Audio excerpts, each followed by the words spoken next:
Is it time for a mind shift? If you don't know what that means, then join your host, Dr. Clint Haycock, a former evangelical Christian pastor and Bible college teacher of over 20 years, along the journey of deconstruction and reconstruction of faith, life, religion, and spirituality.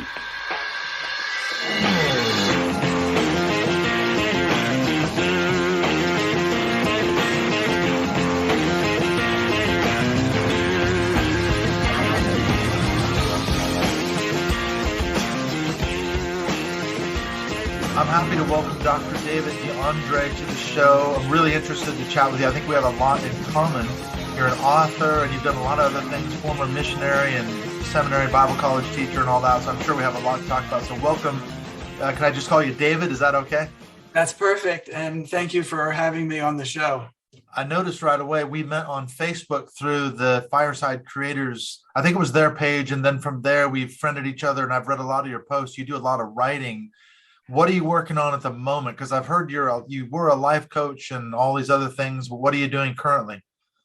Yes, I'm currently finishing up a book, which is a critique of Calvinism and its toxic effects on our emotional well-being and on our relationships, because you view the world negatively first about yourself, and then there's a lot of guilt in your worldview.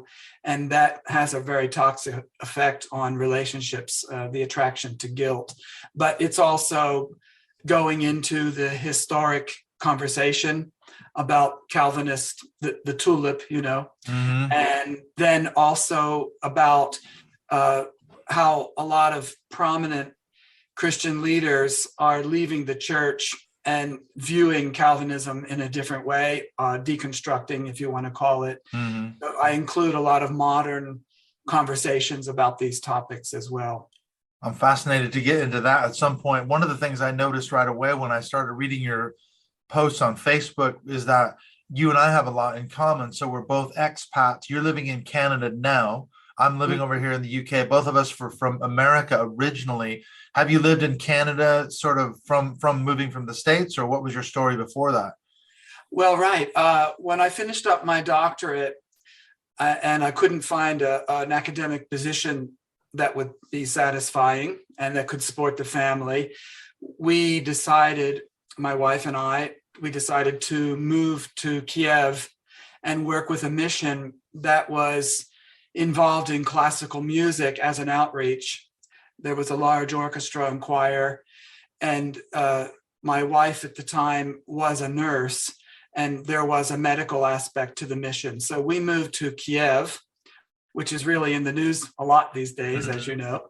And it was there I had a midlife crisis, broke up, left the mission. We can talk about that if you want. And then after that, a few years later, I moved to Belgium and was a freelance teacher in Brussels, primarily teaching English, but then I worked into the topics that I really know, especially music history, for example, and literature as well.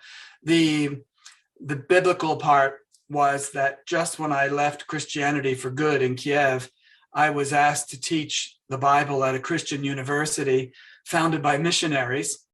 And again, we can talk about all that too. I didn't really know how to approach the courses, but that's what gave me a lot of material for my book and for the posts and everything I do now. It was a way for me to look at the Bible with fresh eyes, not colored by my Bible education, my Bible college education. So I lived in Belgium for almost 10 years. And then I met a wonderful woman who lives in Canada. We met on Facebook, actually, in a discussion group. She came to visit me. Then we were definitely in love. So I went to visit her and just didn't go back. I stayed in Canada and we got married a few weeks later. And now I've been here almost 5 years and very happy to be here. And when you say here, whereabouts in Canada, because it's not exactly a small place, is it? I know a lot of Americans, and we can joke about Americans because we are, but That's Americans true. say, oh, you're in Canada. What's the weather like up there? Yeah, As if it's one place. I get right? that a lot. Yeah. So, I'm in Edmonton, Alberta. I'm in the Prairie States. For people in the States who don't know Canada that well, it's just above Montana. Mm-hmm. Yes, I've been to Montana many times. I've never been more north of that. I've been to Vancouver several times in that area, BC, but I've got friends in, Halifax and Calgary and other places, of course, around Vancouver. So one of my dreams is to take a big trip across Canada and sort of hit the major highlights and see friends along the way. So that's hopefully on the cards. And I've got another stop to add. I can come to where you're at. That would be great to meet in person. Yeah, that would be really wonderful. So did you have a background in biblical studies then? You talked about music history. Was that your primary sort of academic focus? You must have gone to Bible college, you said, too, at some point. Right. Yeah. I grew up in the home of a Baptist minister, so I'm a PK. And it was a natural thing for me to choose Bible college when it came time to choose after high school. And I had two options, whether to go to Wheaton College like my father. And Billy Graham. Yeah, and actually he went on a double date, I believe, with Billy Graham. Oh, really? Yeah. So, or he knew Ruth Graham or something. I asked my mom about that recently, and I'm getting the facts confused, but there is some connection. In any case, but we were living in Connecticut, and I had a girlfriend in Connecticut, and I didn't want to go so far away. So I chose Philadelphia College of Bible because our family was from Philadelphia. And in fact, my mom went to the original Philadelphia Bible Institute. And it was a good fit for me because it was there I met my mentor, who was the piano instructor and the teacher of musicology classes. And he encouraged me to switch over to being a music major. And I became a double major. So I have a degree in theology or Bible, so to speak, and a degree in piano performance. And then after finishing PCB, I became a minister of music for a few years, long enough to decide that wasn't for me. And then I went back to school. I went to grad school at Temple for a degree in music history. And that wasn't enough to get a good job. And then I got accepted at Yale University and did my PhD at Yale. And even then, by the time I finished Yale, they wanted a PhD plus publications to get your entry-level job. And we had small children, and it wasn't easy for me to finish the degree, first of all, and then to get publications on top of that. So that's why we thought it was a good option to explore living in a foreign country. And it was really interesting to be in the former Soviet Union, not too long after the fall of the Soviet Union. That was a fascinating experience. Mm-hmm. But so then I solidified all of my Bible training by teaching the Bible at that Christian university for about 7 years. And you don't learn anything truly until you start teaching it. Mm-hmm. And I was able to take a fresh look at the biblical texts and come up with an approach that really suited me at the time. And I'm very happy to have had that experience. Mm-hmm. A good, worthwhile experience, even though ironically you ended up deconstructing. Well, going back to your earlier point, I can definitely resonate with you because it's so hard to find a job outside of that theological sort of world, isn't it? If you've got a master's and a PhD and everything from within that sort of world. Because I did a PhD, I've done a master's degree in theology, undergraduate. I went to Multnomah Bible College, which is very similar to PCB. I think we had a very similar sort of evangelical sort of fundamentalist background. Coming out of a lot of the original founders of my Bible college were Dallas Seminary graduates originally, that had that sort of flavor to it. But it's so hard because I remember one of the last jobs I applied for over here in the UK, teaching practical theology. There was 400 applicants for one position. That's 400 applicants for one academic post. I mean. And with PhDs, with experience, with publications, you can't even get a shortlisted, on these kind of job interviews. So very, very difficult. So that's one of the reasons why I'm not teaching theology anymore. That, and I've deconstructed like you. So that does help as well. Well, that's refreshing to hear because my Yale degree has sort of been a yoke around my neck, and Yeah. people think, or at least I put a lot of pressure on myself. Well, what are you doing with this degree? But I don't see life that way anymore. Like you have to put one stone on top of the other and get a giant pyramid of a successful career.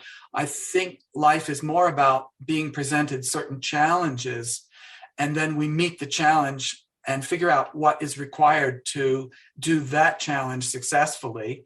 And my life has been like that, a series of challenges, whether it's that degree or learning how to be a minister of music, for example. I didn't know anything about that. Learning how to live in a foreign country, learning the language, now learning how to write a good book. I see it more like that. So it takes the pressure off of It's me true. to see it that way. And it's a big accomplishment too, because even though I teach carpentry and multi-skills to military veterans at a college over here in England. So that's what I do. It has nothing to do in that respect with my academic background. However, I've said this before, my role as a teacher, I see myself in a very much of a pastoral role, even though I don't, obviously offer up religious advice. I'm still taking care of these veterans, especially the ones with PTSD and things like that. So weirdly, I'm still seeing myself in that background I had as a pastor and a Bible college teacher. It does come in handy in that respect, without the religious piece, of course. So you have to look at the positives, don't you? And it's a major accomplishment, isn't it? It's a feather in your cap to say, yeah, I did do a PhD, even though I'm not necessarily working in that field anymore. Right. And what a PhD gives you are the skills to do research, to think originally, to find your own approach, and then you can apply that to just about anything you're involved in, and you begin to take a critical approach in a good way to everything you do. And critical thinking, like you say, researching, academic writing, those kind of things. I'm doing a teaching qualification, which again is hugely ironic because I have a PhD, but even then where I work, they said, no, that doesn't count toward an actual teaching qualification. Right. So I have to do research. I have to do all this. And as you say, you find that quite easy because you've done that, and, on an interesting note too, I think coming out of evangelicalism and Christianity, you have to say, okay, what is it that I can take away from this that's positive? One of the things too is that we understand the language. When I hear evangelicals speak, we know what they're talking about. We know the insider jargon. We've been there. And as you say, you have those skills to be able to think critically. So in terms of deconstruction, even that could be seen as a positive. Yeah, we know where they are. They just don't know where we are. And the thing you learn very quickly is they don't really care. They don't want to know. They're threatened by us for sure. Yeah, I've been told by someone, they said, I don't want your midlife crisis. I don't care, And at first you carry, I don't know if you did, but I carried my missionary mentality over into my new life and tried to convert everybody to my new way of thinking. And I felt so excited about what I was learning and how it just all wasn't true at all and all this stuff, but they didn't want to hear it. So now you have to take a more subtle approach and maybe ask a few provocative questions, if that. It depends. You meet people where they are, and those that are really questioning, they're the people we can help because we know what they've been through and what they're going through. So we can be of help to those type of people. It's so true, isn't it? I think a lot of evangelicals, they see us as like an intellectual contagion. They don't want to catch it, like COVID. You don't want to catch it. You don't want this thing. You really don't want it. And they don't confuse me with the facts. Yeah, my mind is made up. Well, now going back to your time in the Ukraine. So this is when you're kind of, you said you had a midlife crisis. You also deconstructed. Take us into that. What actually happened? It must have had something to do with, you say you're teaching these courses. What exactly did that lead you to sort of deconstruct your faith? Yeah, it actually goes back a few years before when I left my post as a minister of music and went to grad school. It was the first time in my life that I wasn't in a Christian environment. And I wasn't a professional Christian. if you know what I mean. Mhm. And I thought, well, I have this golden opportunity to test everything I have believed and have been taught and see if it's true for me. And I was in a secular environment at Temple University, surrounded by really interesting, bright people. And in the music field, a lot of talented gay musicians, and you probably know about that too, Mhm. that they opened my mind. They weren't the monsters I had been taught they were. And I began to really enjoy my secular friends. And some of them had come out of Catholicism and things like that. But so I started to rethink everything. And at that point, and the first thing was to start from the ground up. Does God exist? And I went through that whole process. As a musician, especially a classical musician, those who know classical music, there's a lot of that type of music that is very transcendent and sort of carries you to another realm. And I've always felt that the transcendent realm does exist. So for me, total atheism doesn't work. I appreciate my atheist friends who have reached that conclusion. I'd prefer to say I'm more agnostic. I know there's something out there, but I can't really tell you what it is. Mhm. And then along the way, as I was at Temple, the first big epiphany I had was about the non-existence of hell. For me, it all involved the physical body. I realized that for those tortures to work in hell, you would need a physical body to experience them. Mhm. And I thought, well, I'm not taking this body anywhere after it dies. Right. And unless someone's going to give me another one, so hell didn't work for me. I threw that out. Then I stopped believing in the devil, and he never bothered me after that. But I didn't really have a lot of pegs to put my hat on, and especially at Yale, again, being surrounded by highly intellectual, secular people, I was still trying to save them, Oh yeah. I Gotta cringe evangelize. when I say that, but I like one of my professors who was Jewish, we invited him over for dinner. And of course, I had to say the prayer before dinner. And I don't think I tried to slip in the gospel. I was too bright for that at that Yeah. point. You're not gonna get away with that. Yeah, I was still kind of a missionary at that point. But I didn't really know. I read Raymond Moody's book on near-death experiences, and I was impressed by those that talk about being able to see their body during the procedures that were being done on their body. That really impressed me and made me feel that consciousness can probably survive the death of the physical body. And that's about all I was going on at that time. Then going to Kiev as a missionary, I hope you can appreciate this, but I felt like such a fraud. By that time, we went to churches and raised support, and I knew all the words to say and The language. the jingo stuff and the cliches. And we raised a lot of money. We raised about $40,000 in 6 months, which was really on the strength of my father's connections as a Baptist minister. We contacted all of the people there. And anyway, getting to Kiev, what sort of started to make everything hit the fan was the weekly prayer meeting with the missionaries. And we would go around the circle. We would all be at someone's house. And in this case, we were at our big apartment.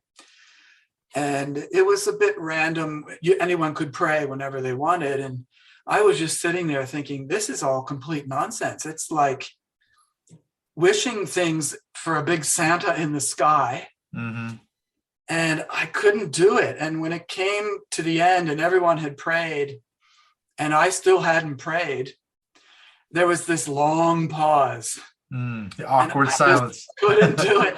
And finally, the leader of the prayer group said a final prayer. And I knew, boy, I can't do that. And then there were some British aid workers who came to Kiev to look at the mission, because the mission had a lot of aid work.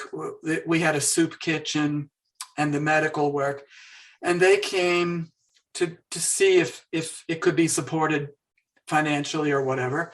And we had dinner at the director's house, and they were two women from London, I guess, somewhere in the UK. Mm-hmm. Bright women, and the kind of women I knew at Yale, that really bright. And they started just going to town at the director and saying, how do you believe that? How do you believe this? And I was sitting there trying to be the go-between, but the big part of me was saying, but I believe what they're saying. Right. What they say I agree with everything. What about that? The director, after the dinner, he said, well, you didn't support me very much. And well, I don't think I can. And then the ugly part of my story, again, cringeworthy, is that we were given a nanny for the children. And I stipulated that the nanny should be an older woman, like a grandmother type, so that there wouldn't be any aspersions or temptations, etc. And yeah, they gave us the suitable lady. But what I didn't know was that Ukrainian women age a lot faster than American women, and she wasn't actually that much older than me. Oh, right. Even though at first I thought she was. And she was like a breath of fresh air and sunshine when she came and played with the children. And I just fell for her. I was in a bad place. I had a degree from Yale. I was sitting in the rehearsals of the ensemble, turning the pages for the pianist. That should just tell you everything there. Thinking, what have I done? And not believing any of the Christian stuff. And I fell for this lady. And for a little, we went back to the States to raise some more money 6 months after we arrived. And I thought, well, those feelings will go away. Some absence, from the thing will make physical distance. But it was the opposite, it made the heart grow fonder. Yeah. And then there was a brief period of a few weeks where I was living a false life and pretending to be one thing and not the other. And it was excruciatingly painful. It's not me. I don't know how some men do it for years. I just couldn't do it. And I had to come clean and had to make a break. So I sat down the director of the mission and his wife and my wife. And it was a bit like an inquisition session. They were on the couch and I was on a chair in front of the couch. And painful. I told them, I said, I'm leaving my marriage today and I'm leaving the mission. It was the hardest thing I've ever done in my life. And I cried so much. I was literally beating my head on the wall when everything broke open. And a couple of days later, my wife took the kids back to the States, and the director of the mission told everyone in the mission not to contact me. So they tried to ostracize me. But at that very moment, I got this job offer to teach the Bible. That's the ultimate irony. in Kiev, in English, and with a livable wage. It was a Ukrainian salary, but it was enough to get me going. They also wanted me to teach music appreciation and American literature. So I had other courses going, but that was my way of getting out of all that and surviving. And then my wife, it's my ex-wife now, she was able to gather all the support again. And we left all the support for her so that she could come back to Kiev and continue her mission with the kids. So that worked out well in that regard. Yeah, she didn't just move back to the States and take the kids with her. Right. Yeah. So she was able to come back to Kiev with the kids. And, it's always quite ugly, divorce. And it was tough, really tough, because she was a missionary and very, very judgmental about what I did. And me too. I was cruelly judgmental about myself and had to work through all of that guilt during those years, and occasionally it still comes up, but I think I've taken care of that. Then teaching the Bible with fresh eyes sort of exorcised the biblical demons from my life. And one of the big things was the discovery of the documentary hypothesis. Have you? Oh, yes. I studied Old Testament. I was an Old Testament scholar. There you go. So yeah, that was a real eye opener. EDP and everything. Yeah. Totally. When Bellhausen and all those guys. Yeah. So you know what I'm talking about. And I thought, oh my gosh, and it's not Moses. and all the different perspectives and the political agendas, the biases. That was a real eye opener and provided a lot of food and material for the lectures. And John Shelby Spong's books were very helpful at the time. I discovered those, and he opened my eyes to the fact that maybe Paul might have been gay. And I investigated that myself. And knowing what I know about guilt projection, it does seem that he was projecting his own guilt feelings onto other people, but also onto his picture of what God was. Because if you do a word search in the New Testament for the wrath of God, just that expression, almost all of the examples come from Paul. So he was definitely dealing with something. He had some issues. Yeah, he had some demons that he was working through. Yeah. Well, I'm thinking too, going back to this, you talked about the documentary hypothesis and your own deconstruction. Maybe for those who don't know what that is, could you give us a little overview of it? And then how did that actually lead into you questioning, like you say, the Mosaic authorship of the Pentateuch and things like that? What's the sort of view? How does that work? Yeah. At the time, I discovered Richard Friedman's book called Who Wrote the Bible? He's a Jewish scholar. And then I discovered that there are different names used for God in the Pentateuch, the first 5 books of the Bible. And you have Elohim, essentially Elohim, and also Yahweh or Jehovah. And each author uses that name exclusively. They don't cross over and use the other name. So if you take all of those passages in which those names are used, you can actually separate them out and patch them together and create a cogent, logical narrative of each of those authors. My favorite one is the person called the Yahwist. And Harold Bloom, the Yale literary critic, has a book called The Book of J, where he postulates that J might have been a woman. And I found that idea quite compelling. Her stories, it's the Garden of Eden story. Some of the stories, Tamar is her story. The story of Rebecca hiding the idols under the camel's saddle, and then claiming that it was her time of the month. So she got Don't look under there. Yeah. That's right. So her stories have very powerful, crafty, wonderful, proactive women. Even Eve, by the way, she believes the serpent. The serpent wasn't lying. He told her, look, you won't die if you eat that fruit. And I'm not telling you anything you don't know, but I guess for the audience, in case they haven't thought about that, it's actually Yahweh or Jehovah who's lying. Because Adam and Eve were not created immortal. They were created as mortals. And it was only by eating the fruit of the second tree, the tree of life, that they would gain immortality. And then God comes off looking very petty and jealous by not letting them eat the fruit of that tree. And he kicks them out of the garden so that they won't become like him. And that's very typical of a J story, because the men in her stories usually come off looking the worst. And one of her principal male characters is Jehovah himself. And he's always looking foolish. Just for example, the story where Jehovah comes to dinner at Abraham's tent, and Sarah quickly makes up a fancy meat dish because Jehovah loves meat. I mean, that's the reason he told Noah he wouldn't destroy the earth again, because he smelled the meat of the sacrifice, you know.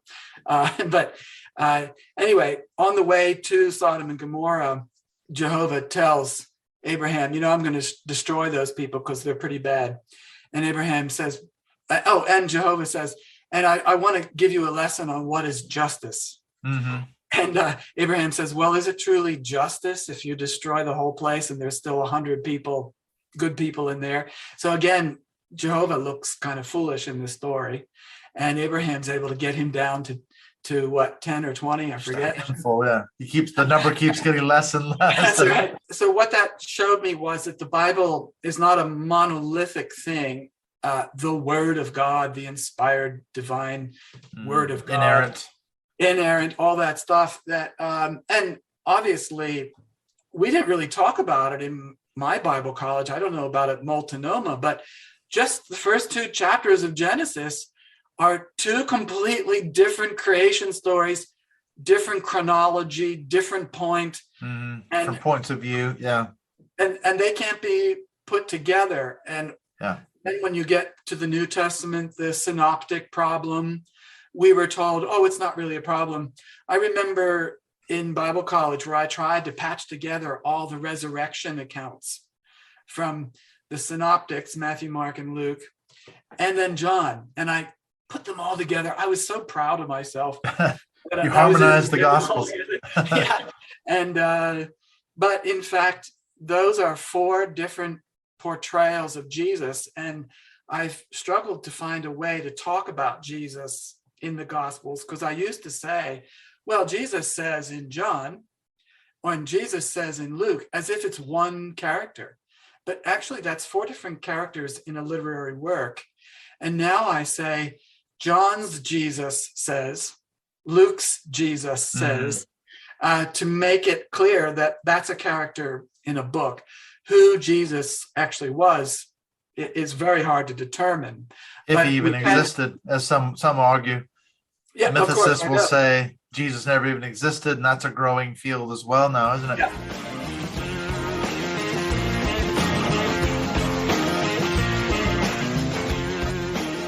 Coming up in the second half of my conversation with Dr. David DeAndre, we're going to get more into this issue of what's called the documentary hypothesis. What is it and what's it about? Why is it so important for this issue of deconstruction? And basically what David and I are going to do, we're going to get into this issue as far as it relates to an evangelical or a Christian questioning Scripture. That's one of the sort of pillars.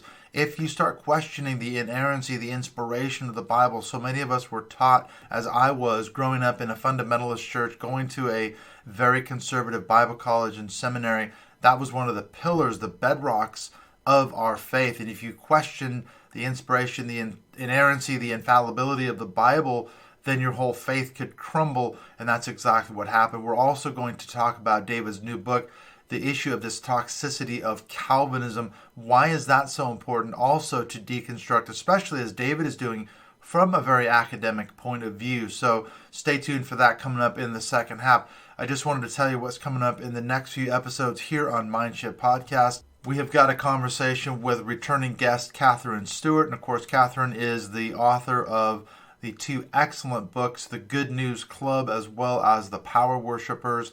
She's been on the show talking about those 2 books before. If you haven't heard those episodes in preparation for this conversation that I had with her the other day, you should go back and listen to those. She just wrote an article in the New Republic. She's done a lot of journalism as well as her books, and she's talking about new developments on the Christian right, I should say the Christian political right. And so this is a really good conversation with Catherine Stewart. And then I also talked to Rachel Hunt. She's from the Recovering from Religion organization, and this is the organization that was founded by Dr. Darrell Ray along with some other people, and she's kind of an ambassador. She's one of the sort of lay counselors for the RFR, the Recovering from Religion, and they're doing some fundraising activities now, and we had a really good conversation about what the RFR is all about, how you can get involved in either, if you need help, you need support, they offer up a variety of means for you to have support. If you're questioning your religious beliefs or worrying about how you move forward after leaving a cult or religion or whatever it might be, there's counselors like Rachel. And if you want to become one of those volunteers, you want to get involved in terms of supporting other people we talk about that as well. So that is a really good conversation with Rachel Hunt from the Recovering from Religion organization. And I've got some other stuff lined up as well. I've been in contact with my very good friend Janice Selby. Her Court 2022, the Conference on Religious Trauma, is coming up just in a couple of months. I'm actually going to be one of the presenters there. I'm doing a presentation on evangelical involvement in politics. So I'm going to be talking about dominion theology and the Christian right and all these other topics as well. There's going to be loads of other just outstanding guests that she's having at Court 2022. So we're going to be doing a chat on that coming up very soon. And I've also been in contact with another very good friend, Frank Schaefer. He is going to be coming back in at some point here. We're just looking to line that up. And it's kind of funny because I don't know what's happening here in 2022, but I've just been talking to a lot of previous guests. They've been doing tons of work there. I'm just keeping in touch with them. And I don't know why that is actually happening, but for some reason, I've just had all these episodes lately of past guests that I've had.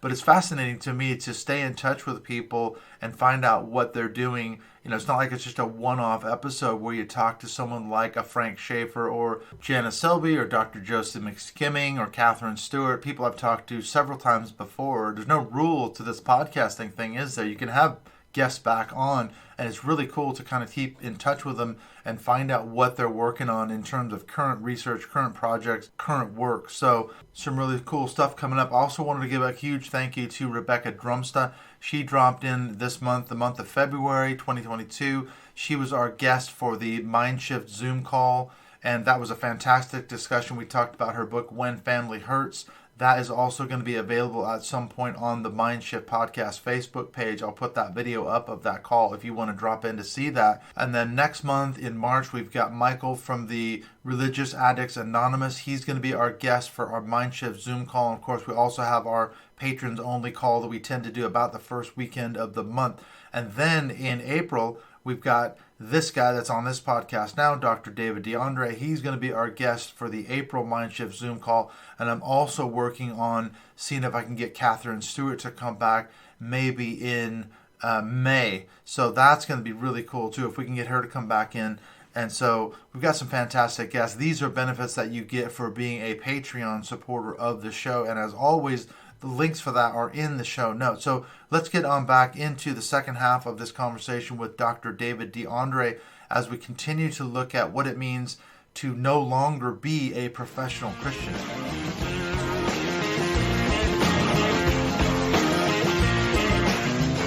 Going back, I'm fascinated by this documentary hypothesis. I want to keep returning to that because Sure. I ran afoul of that myself when I was in seminary. And it's interesting. So in the context, historically, take us back to that. Why is it so important, though, for really it was the fundamentalists, wasn't it? Because a lot of this comes out of Germanic theology in the 19th century, wasn't it? Late 19th, early 20th century, which then spread across to Britain and America. And you have the liberal theologians and then the fundamentalists that reacted against that. So why is that such a big deal that Moses wrote the Pentateuch? I mean, that was one of the fundamentals of the faith. And people would say, you're not even a Christian if you deny that Moses wrote the Pentateuch. So that's got to be a big factor in terms of your own deconstruction. Like you said, your view of the Bible itself as the inspired, inerrant word of God written by Moses, at least the first 5 books anyway.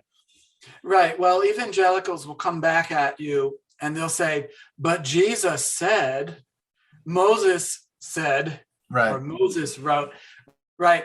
And of course, if Jesus did say that, he was just referring to the Hebrew scriptures as it was commonly referred to.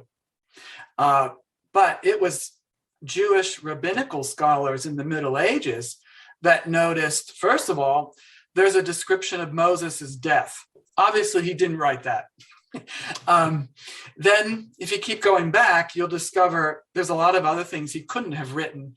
And the other thing is that there are 2 versions of the same events very often. And one of them is when the people are thirsty and they, I think it was at Meribah, the people had no water, they were very thirsty. And God tells Moses to speak to the rock and the rock will pour forth with water. Now, in one version, Moses speaks to the rock and everything works as planned. It's fine. Yeah. In the other version, Moses gets angry and he strikes the rock. And for that, Moses is not allowed, as well as Aaron, are not allowed to enter the promised land. Now, people began to notice that there's a different perspective there. And if you keep going back, you'll discover that there's one author who's always promoting Aaron and his priesthood and making Moses look bad in his stories. Mm-hmm.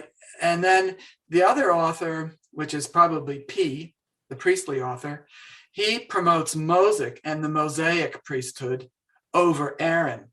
And we see this clash of point of views in the story with Pharaoh and the 10 plagues. It's like follow the bouncing staff instead of the bouncing ball. At one point, Moses is using his staff. At another point, he gives it to Aaron for Aaron to use his staff. So you have this struggle for authority. And that's the point of view of those particular authors, pushing or promoting the priesthood and their order of priesthood. And that was so important because the priests were not allowed to own land. And the only perk for them was that they could take a portion of the sacrifice, the best cuts of meat, let's say. And that's the perk that they had. And so they really needed to promote their livelihood. And we see that put into the first creation story, which is the priestly author, P, who makes the Sabbath rest integral in the creation story.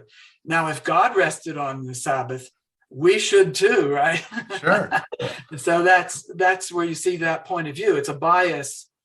And once you begin to see this bias, and then you add to that J and the promotion of female characters, there's no way that could be one point of view from the Holy Spirit whispering in everyone's ear. Mm-hmm. And this is very dangerous to evangelicals because it's quite obvious that you just can't hold to divine inspiration and infallibility of the text. It's true. I ran into it when I was doing my MA degree at seminary. I did my MA degree on the book of Habakkuk in the Old Testament, and I was challenged to talk about the literary sources, form criticism, source criticism, and all, which is another piece of that documentary hypothesis. And your argument is that there were at least 4 literary sources that made up the Pentateuch, and I argued that there were multiple sources that made up the book of Habakkuk, which is only a small little book. But when I went into my second reader's office, I'd written a couple of chapters on this thesis, and he literally blew up. He screamed at me. I mean, literally screamed at me. And I walked into a buzzsaw, not knowing that he was coming from this sort of evangelical fundamentalist point of view. And I think now looking at it, I can see that's what he was so upset about. Not that I was saying X, Y, Z about the book of Habakkuk, but rather that I was arguing that it wasn't the product of one single human author who was inspired and therefore inerrant. And so for him, I was opening that Pandora's box, which is what the fundamentalists said that the liberals, the so-called liberals, were doing, weren't they? They're saying the second you talk about multiple sources to make up a book or a series of books, now you've destroyed our nice model of inspiration and inerrancy.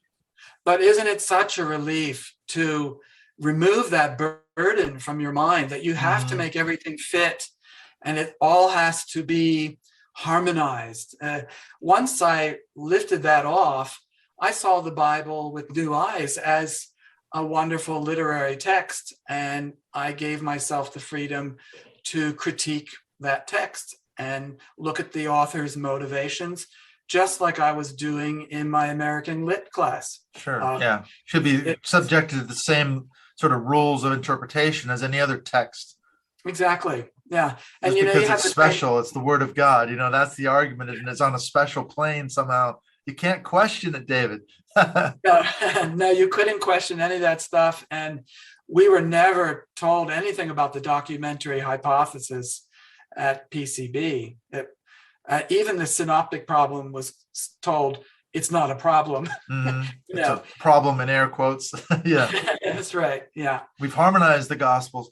What about this issue of Calvinism? Because something I was thinking about when you were talking about the toxic theology that's equated with Calvinism, this is obviously part of your deconstruction, because when I was doing my PhD, one of the chapters I wrote was on Jonathan Edwards, sinners in the hands of an angry God.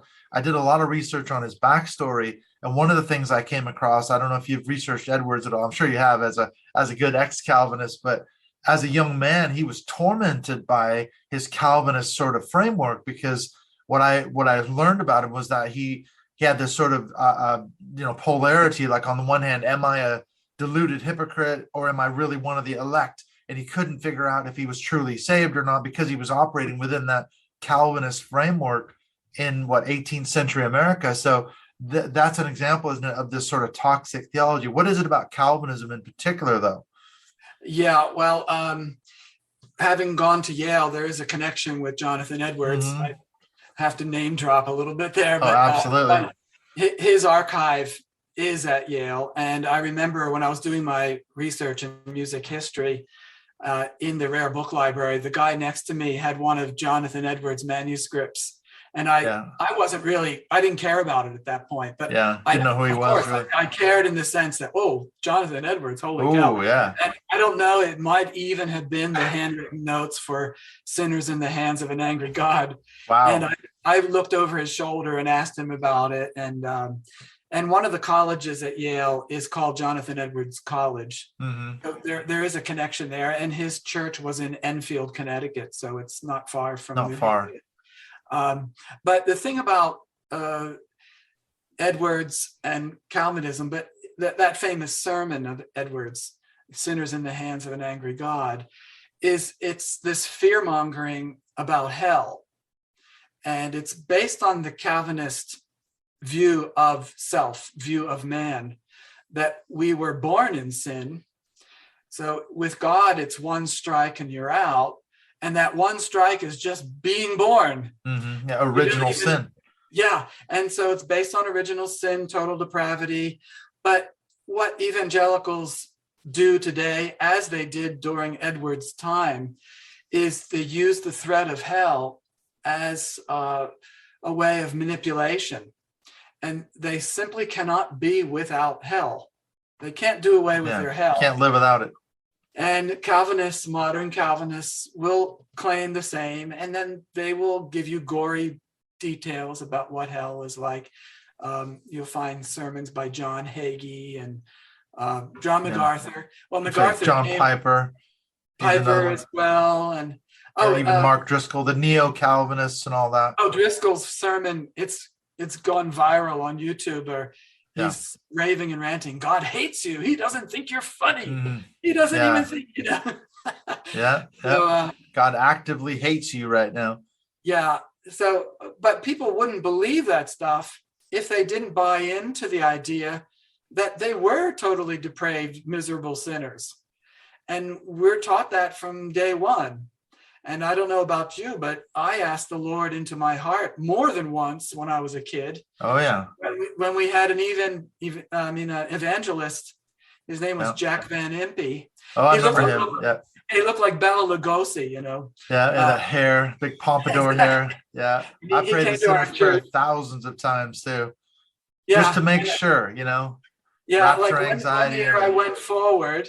Sorry, I interrupted, but I went forward, but I was the preacher's kid and everyone was watching. I went forward. I was about 6 or 7. The next year I raised my hand, and then I thought, well, I can't go forward again. I mean, everyone's going to see me go forward again. So then I sort of cowered down, and Jack Van Impe wouldn't stop. He just, Just As I Am was playing on the organ. And he kept roving. He said, I know there was a hand in this part of the congregation. Where was that hand? So, and the other thing we grew up in fear of, as you know very well, was being left behind. We had that film, A Thief in the Night, at our church in the 70s. And I used to run home every day and check the house and make sure my mom was still there. Because if she wasn't there, I knew I was left behind, because she was definitely going to be taken. Right. You were definitely going to be left behind. I had the same rapture anxiety. I saw the movie when I was a kid, probably 10 or 11 years old. They showed it on a Sunday night in my church in Seattle area. I was terrified for years and years and years that I was going to be left behind, just like those people in the movie. Yeah. Yeah. We probably are of the same generation, I guess. Yep. Because it was in around 72, 3, 4, 5. Mid 70s. Yep. Yeah. And the other thing that was really big at our church was the evangelistic method of Coral Ridge Presbyterian James Kennedy. Oh yeah. He's a big Christian nationalist too. Yeah. Massive. Yeah. But that our church wanted to introduce this program. What was it? The 5-step thing. Well, you did Evangelism Explosion and some other things. Yeah, Evangelism Explosion. And here's the other irony of it. When I became a minister of music, there was the largest church music workshop for church musicians in the country was at Coral Ridge Press. And my church sent me there. And I was I was new. I didn't know how to be a good minister of music. So they had this big rehearsal with the choir and orchestra. And I snuck up to the pulpit. And behind the pulpit, there are 2 benches where you can sit and you can see the stage. And I do call it a stage. And I was sitting there like a little mouse, church mouse, watching the rehearsal, trying to soak it all in. And all of a sudden, someone swept into the pulpit and started reading a narration in this big, booming, stained glass voice. And God said, that kind of voice. Oh, yeah. And I realized, preacher. Oh, my gosh, it was Kennedy. It's him. And, yeah. And then he sat down on the bench opposite me. And there we were, like rubbing knees, looking at each other. And I couldn't believe that at that stage in my life, I was still a goody 2-shoes Christian. I was. Yeah, he was huge too. Yeah. And then his music director, his name was Roger McMurrin. He came over during the break and I met Roger.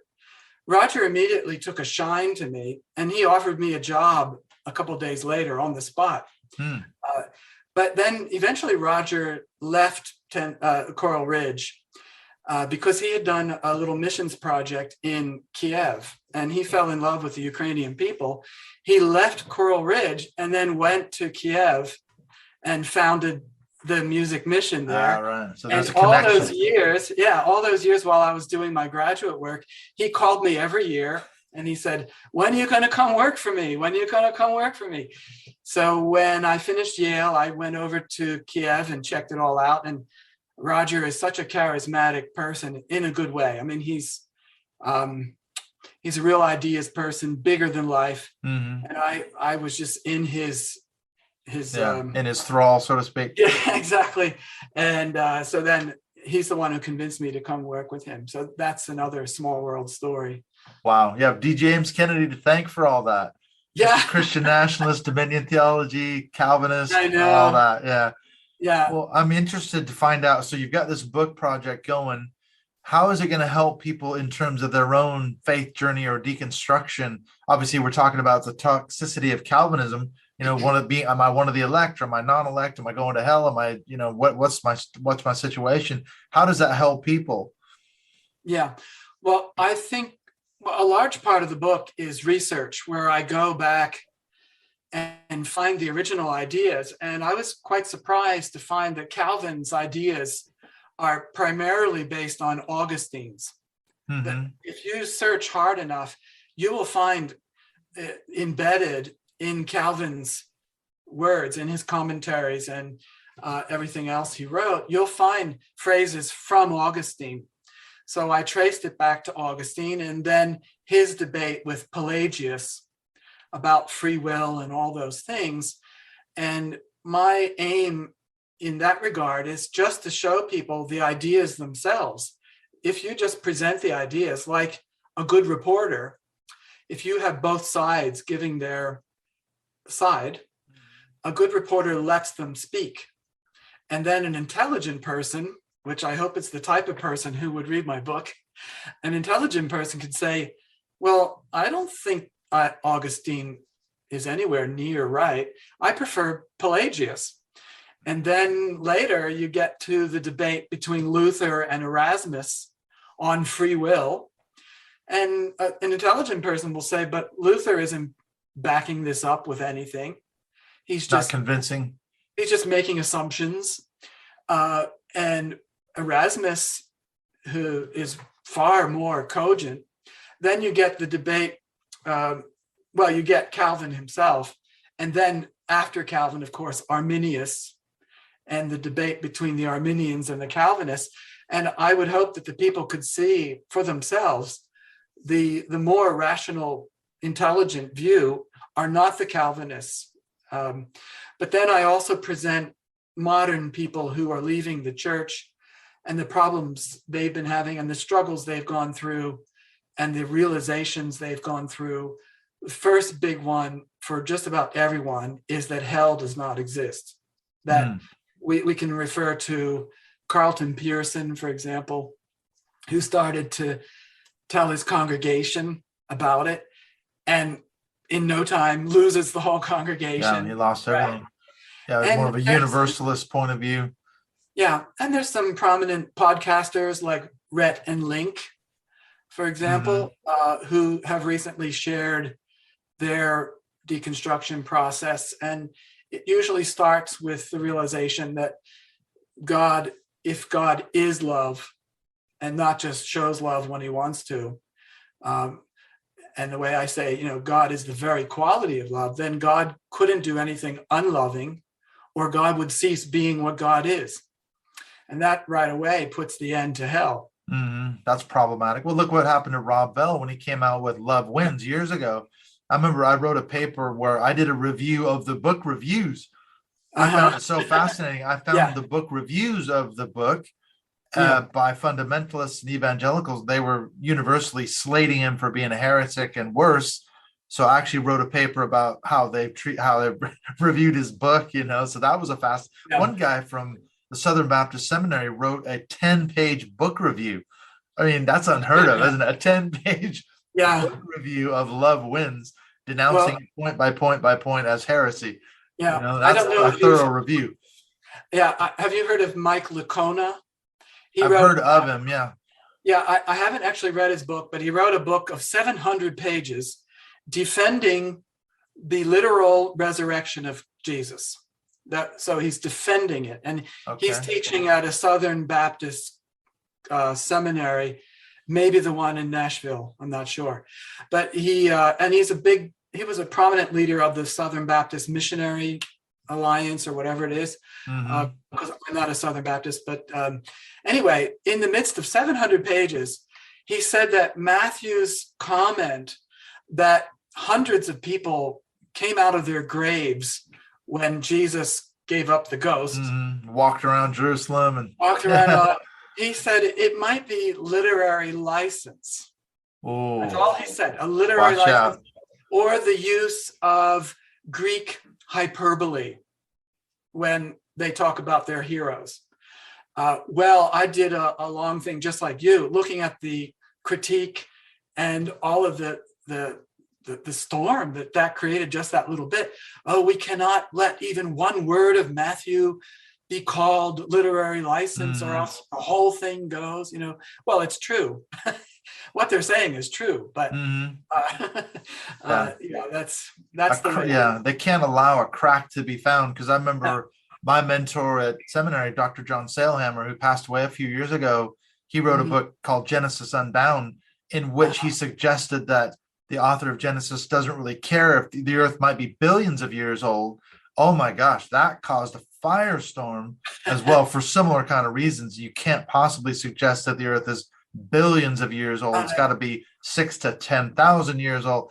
And he was, vilified and all that. So you can see those reactions. It's like my professor screaming at me, over the book of Habakkuk in his office. But we know it was created with an apparent age. Yes, that was the argument. It was made to look maybe billions of years old, but it's actually Adam, 6 to 10,000 years old. Adam was 1 minute old, but he was actually appearing to be 30. Absolutely. Yeah, it's magical thinking, isn't it, really? Well, listen, it's been almost an hour. Really enjoyed chatting with you and finally meeting up. How can people find you? I know there's more we can talk about for sure, but what's the best place to get a hold of you and sort of read your work? I know I read your posts on Facebook. Is that the best place to find you? Yeah, my personal account on Facebook, just my name, David DeAndre, is where I'm posting excerpts of the work in progress. I also have a professional Facebook account, David DeAndre, PhD, where you could contact me through that. But if you find me on Facebook, the regular page, and send me a private message, we can get through there too. It's okay. That's the best place. Basically mostly where I'm active at these days. Mm-hmm. And then one last thing, maybe we can chat about it after we finish recording, but I'm interested to find out, we do our Mindshift Zoom calls every month, which is a group call. I would love to have you come back at some point in the future. If you're up for it, you could meet the people in our closed Facebook group and have a fascinating discussion, so we can chat and maybe figure something out around that. So thank you so much. I'd be delighted to do that. Thank you. I've enjoyed meeting a kindred spirit all the way from Canada by way of America, as I'm over here in the UK.